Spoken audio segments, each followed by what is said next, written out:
Universidad Laica Vicente Rocafuerte de Guayaquil, Facultad de Administración, carrera de Contabilidad y Auditoría, del quinto semestre diurno, dirigido por la máster economista Esther Salto, del grupo número 2, Castelo Dañana, del peso Kevin García, Alison Macías Fernanda, Monserrate Juan, Muñoz Michel, Rubio Génesis y Villado Taís. Tienen el honor de presentar la unidad número 5 de microeconomía. Como primer punto tenemos lo que son los costos de producción. Los costos de producción, o también llamados como costos de operación, representan los gastos necesarios para mantener un proyecto en una compañía estándar. La diferencia que existe entre el ingreso por ventas y otras entradas y también el costo de producción indican el beneficio bruto. Como los elementos del costo de producción, tenemos primero lo que es la materia prima, la mano de obra, y los costos indirectos de fabricación. El costo de producción tiene dos características opuestas que algunas veces no están bien entendidas en los países en vías de desarrollo. La primera es que para producir bienes uno debe gastar. Esto significa que se genera un costo. La segunda característica es que los costos deberían ser mantenidos tan bajos como sea posible y eliminados los innecesarios. Esto no significa que el corte o la eliminación de los costos sea indiscriminadamente. Como segundo tema tenemos la ley de rendimientos decrecientes. Es un concepto económico que muestra la disminución de un producto o de un servicio a medida que se añaden factores productivos a la creación de un bien o servicio. Se trata de una disminución marginal, es decir, el aumento es menor cada vez. Por eso, otra manera de llamar a este fenómeno es la ley de rendimientos marginales decrecientes. Es necesario explicar el concepto básico de los rendimientos marginales decrecientes. Si aumentamos la cantidad de un factor productivo y dejamos fija la cantidad empleada del resto, llegará un momento en el que la cantidad de producto final que obtenemos es menor a medida que vamos produciendo más y más. Puede incluso llegar un momento en el que al aumentar una unidad de factor empleado, por ejemplo, producto o maquinaria, la producción disminuye.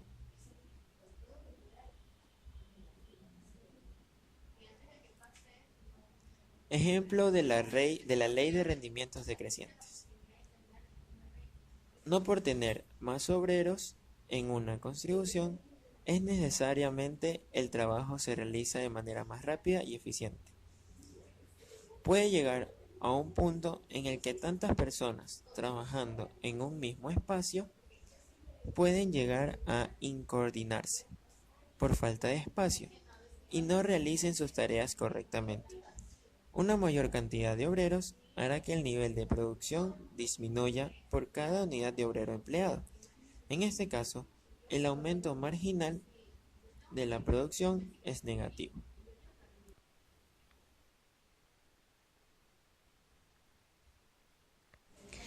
Producto físico marginal.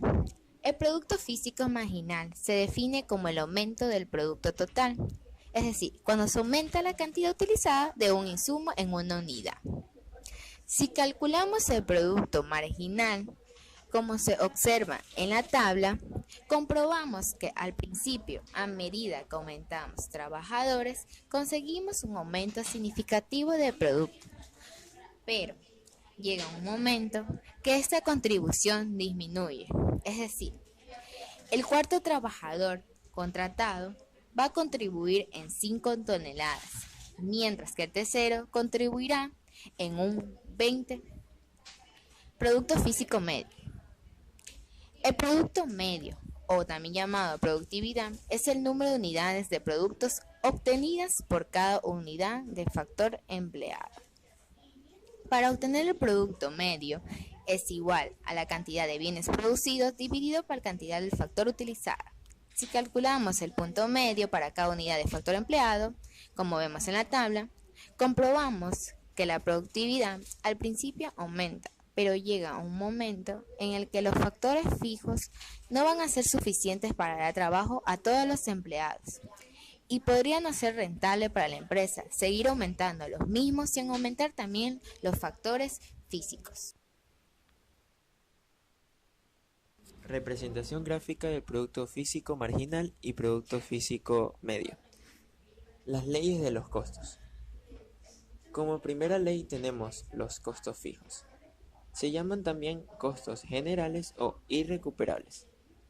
Los costos fijos son los costos que a corto plazo no dependen de la cantidad que produzca la empresa. Suele relacionarse a los costos fijos con la estructura productiva y por eso suelen ser llamados también costes de estructura y utilizados en la elaboración de informes sobre el grado del uso de esa estructura. Los costos fijos generalmente se grafican con una línea horizontal, puesto no existe variedad en ellos. A mayor producción no varía el costo fijo total. Por ejemplo, el costo relacionado al alquiler del edificio de la empresa. Una empresa siempre intentará reducir los costos fijos al mínimo indispensable para el crecimiento de la empresa. Como segunda ley tenemos costo variable. Es el que varía con el nivel de producción. Los costos variables son los costos que dependen del nivel de producción de la empresa. Este tipo de costo depende de la utilización de los factores de producción variable, que son generalmente el trabajo y las materias primas.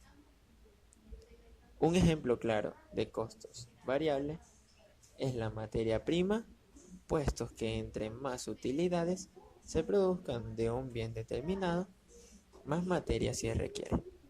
O en caso contrario, entre menos unidades produzcan, menos materia prima se requiere. Igual sucede con los envases y empaques, puestos que su cantidad depende directamente de las cantidades de bienes producidos.